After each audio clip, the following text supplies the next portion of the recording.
কিছু ভাল লাগে না, কিছু ভাল লাগে না, খাবার দাও খাবার। আসসালামু আলাইকুম, সবাই কেমন আছেন? আশা করছি সবাই ভালো আছেন। আল্লাহর রহমতে আমরাও ভালো আছি।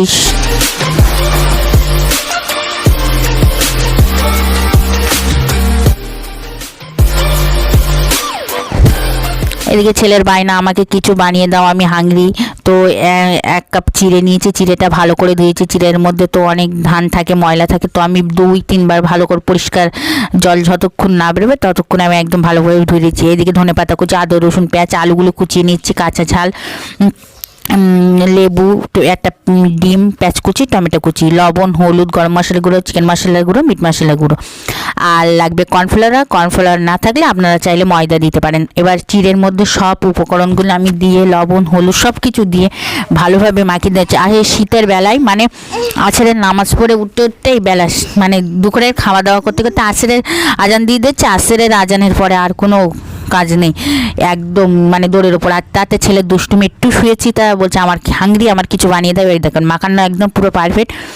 যে এবার হাতটা ভালো করে ধুয়ে এসে যে যেমন শেপ দেবেন, কেউ গোল, কেউ চ্যাপ্টা, কেউ লম্বা, মানে যে ত্রিকোণা ত্রিভুজ আকারে যে যেমন। তো আমার ছেলে বলেছে রাউন্ড রাউন্ড খাবো, তো সেই জন্য ওর জন্য গোল গোল করে বানিয়ে রেখে আমি মগরবের আজান দেওয়া শুরু হয়ে গেছে। তো আমি নামাজ পড়তে চলে এসে তারপরে ভেজে এদিকে আমি গ্যাসে কড়া চাপিয়ে দিয়েছি, কড়াটা গরম হয়ে গিয়েছে, তা আমি সাদা তেল দিয়েছি। তেলটা একদম অল্প হালকা গরম হলেই আমি সেই চপগুলো করে রেখেছি, চিড়ের চপ, তো সেই চপগুলো দিতে। আর এটা ইফতারের একদম পারফেক্ট। ইফতারে আপনারা চাইলে ইফতারে সন্ধ্যার নাস্তায় বাচ্চাদের টিফিন দিলে এত সুন্দর। আর এই ধনেপাতার ঘ্রাণ, আপনারা চাইলে অনেক কিছু সবজি, শীতের তো সবজি আছেই, অনেক কিছু সবজি অ্যাড করতে পারেন এখানে, যাদের বাচ্চারা সবজি খেতে চায় না। তো আমার বাড়িতে যাগুলো উপকরণ ছিল সেইগুলো দিয়েই আমি এই চিড়ের চপটা করলাম। মাশাআল্লাহ, এটাগুলো একদম ব্রাউন কালার। আমার ছেলের তো খুবই পছন্দ হয়ে গেছে, বলছে আম্মু টেস্টি হয়েছে, টেস্টি, কাউকে দেবে না, কারুর খেতে দেবেই না। এই দেখেন কালারটা এত সুন্দর, কালার জোশ চলে এসেছে, কি আর বলবো, একদম মাশাআল্লাহ পারফেক্ট। সবগুলোই আমি এইভাবেই সবগুলো ভেজে নেবো, পারফেক্ট ভেজে নিয়ে ওকে দিয়েছি। ওর দুষ্টুমি কাকে বলো কী, ও তো ফেক রিভিউ দেয় না কেন, ওর যেটা পছন্দ না হবে সেটা, আর যেটা পছন্দ হবে কাউকে টাচ করতেই দেবে না একদম।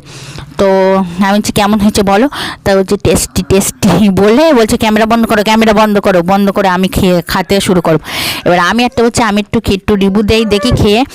এবার আমি নিয়েছি, তাই কি কান্না কাকি বলে, ও নিজেই সব খাবে, কাউকে কিচ্ছুই দেবে না। তো ভিডিওটা যেই পর্যন্ত, সবাই ভালো থাকবেন, সুস্থ থাকবেন, আজ ব্লগের সাথে থাকবেন, অনেক জন্য দোয়া করবেন। খুদা হাফেজ, বাই বাই, টাটা। আমার চ্যানেলটা সবাই সাবস্ক্রাইব করবেন। মুহাম্মদ নবীনা